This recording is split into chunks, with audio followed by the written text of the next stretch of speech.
Okay guys, we've got one last project to fix on Dale the truck.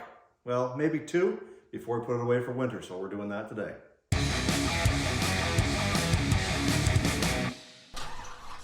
So if you guys remember up in this video right up here, we had to replace the heater core in Dale the truck, which means the floor got wet over here from antifreeze. So what we're gonna do is we're gonna pull the seat and take out the carpet so that we can actually get that thing dried out and make sure it doesn't leave any lasting rust over the winter. First thing I'm gonna do is get the seat out. Let's do that. So there is only 4 bolts to hold these seats in. Even though this is an OBS seat out of a newer truck, I adapted all the square body bracketry to make it mount a lot simpler. I'll show you that when we get the seat out.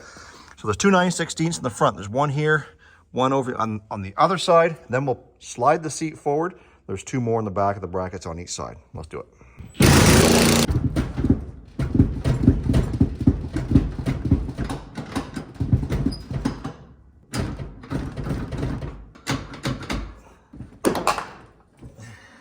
So a slight problem that we're having is I got too much junk under the seat and it's got it bound up.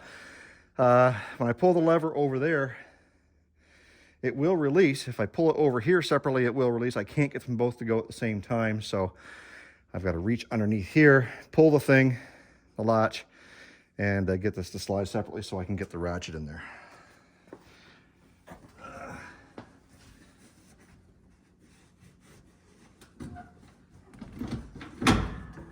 Just like that. Now, hopefully.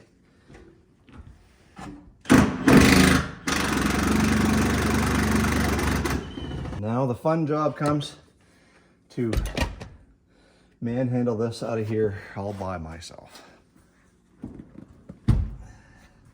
Oh, found my interior light lens. That's broken. Now we can take this up here, pull through our seat belts because we're likely going to replace those as well.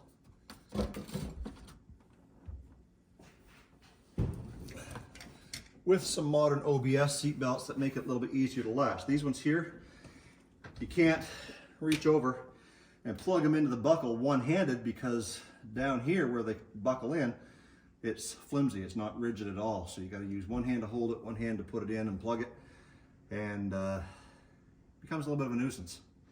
So let's see if we can get this thing drug out of here. Okay, unlatch, there we go.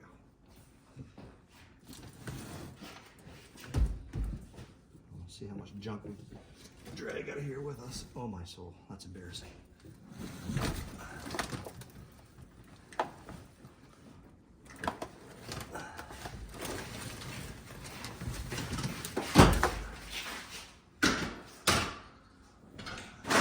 Well, what do we got here? Junk.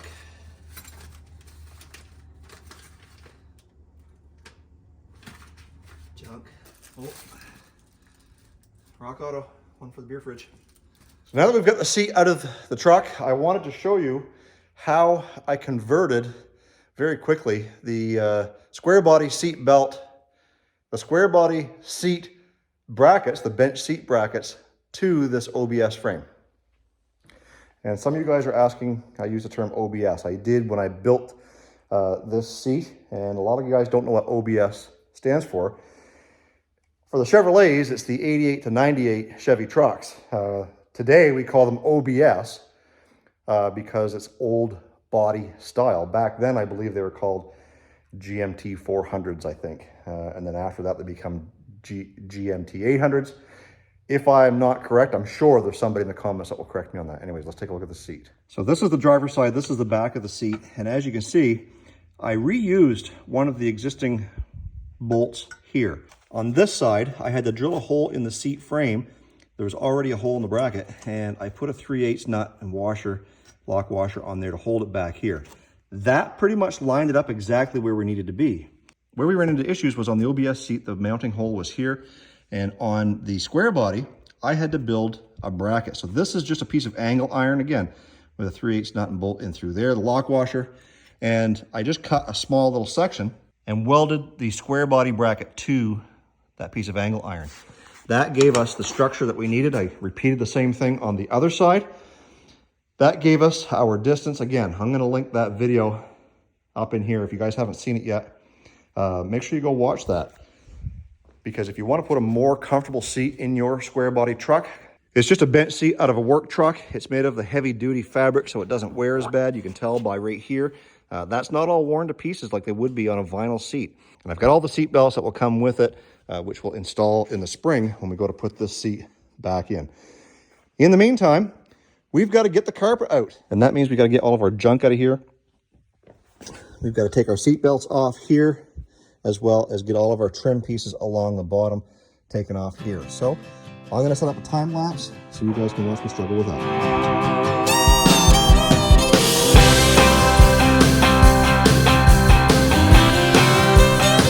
Well, when I woke up, she was looking at me. So I've got a tip of the day for you. When somebody tries to tell you that you're not buying a big enough furnace or heating system for your garage, just let them know this. Right now it's about 57 degrees in here, and I had to take my coat off because I was sweating.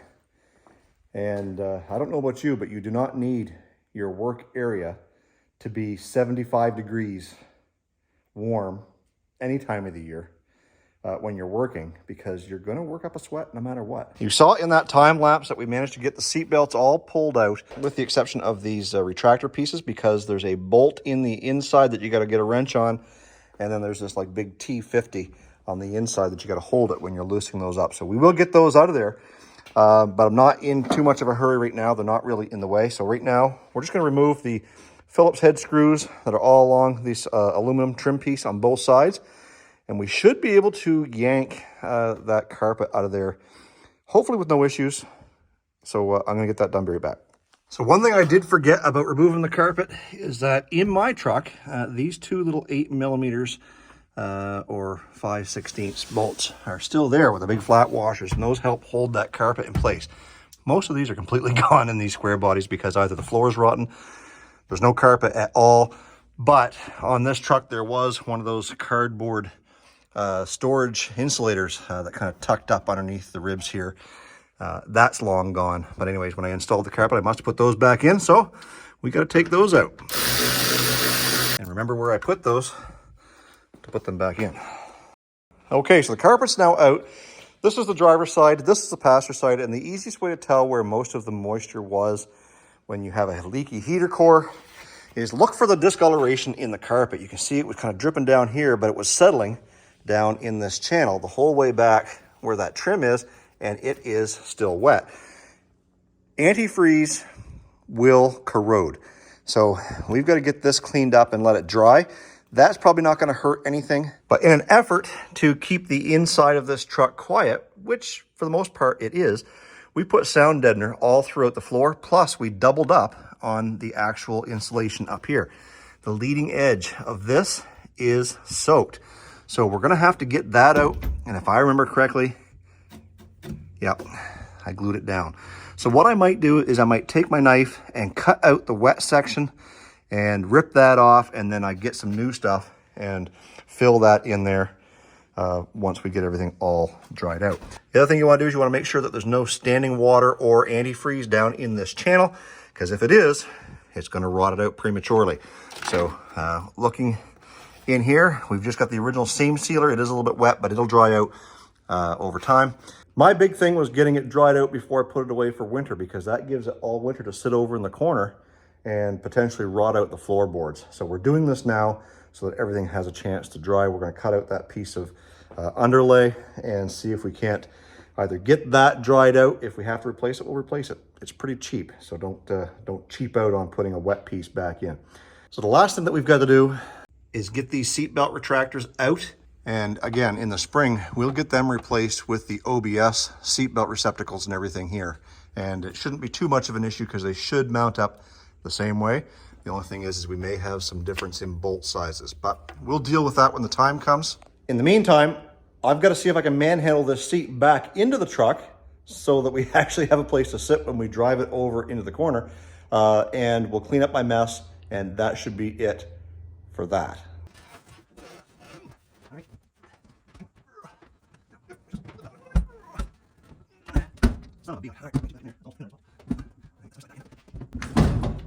So that weren't too bad. So that should be enough to be able to get us to maneuver the truck over in the corner. And yeah, so let's do that. We want to take a minute to thank the sponsor of today's video, and that is VEVOR. VEVOR has been at it again and sending me some free stuff to show you guys. Let me test it out and see if it's worth buying. So far, they've been batting 1,000. And most recently, they've sent me this 3/8 retractable air hose. We're gonna get this thing mounted and we're gonna be able to try that out and see how it works. Because if your air hose looks anything like mine and it's just wound up against the handle of your compressor, so we're gonna make some space here on the wall to mount the bracket provided and try and neaten up this mess. Now we found a stud and we got the hose reel mounted, and at 50 feet in length, this thing can pump up tires anywhere in my garage.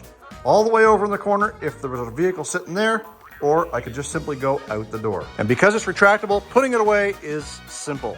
Just give it a yank until it unlocks, and it's got an adjustable stopper here so that it doesn't smash up against the wall. So if you're looking to clean up your shop, be sure to check out VEVOR's 3/8 retractable air hose. There's going to be a link down in the description box below. The prices are great, the quality is there. Make sure you check it out. Thanks VEVOR for sponsoring this video.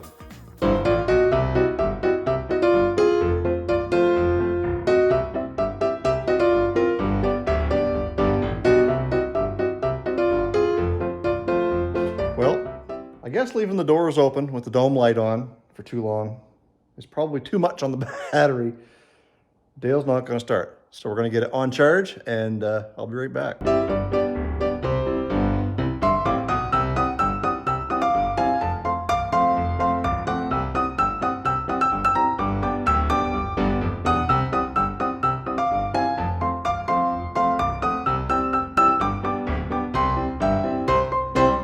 Well, as you guys could see from that time lapse, we've got Dale the truck backed over here to the corner. He is out of the way for the winter. All we gotta do now is disconnect the battery.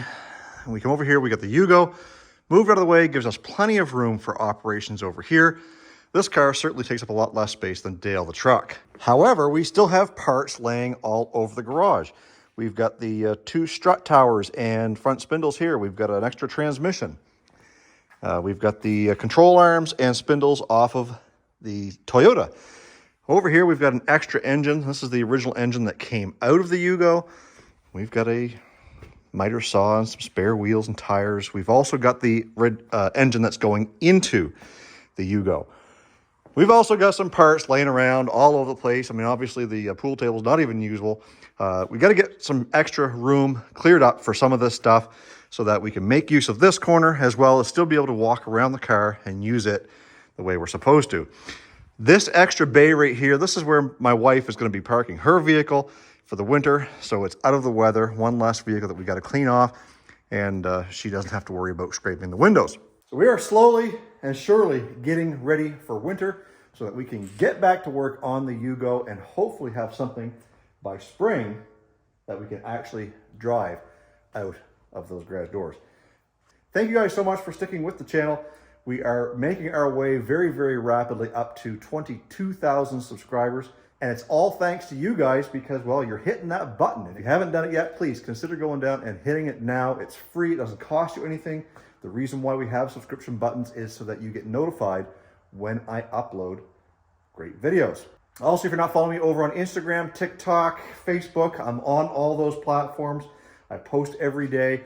You can catch some inside behind the scenes type footage, and you never know just what's going to pop up, whether it's related to the Yugo or anything else or just something random. You never know. Stay focused on the windshield, not the rearview mirror. I love you guys. God bless. Let's do it again in the next video.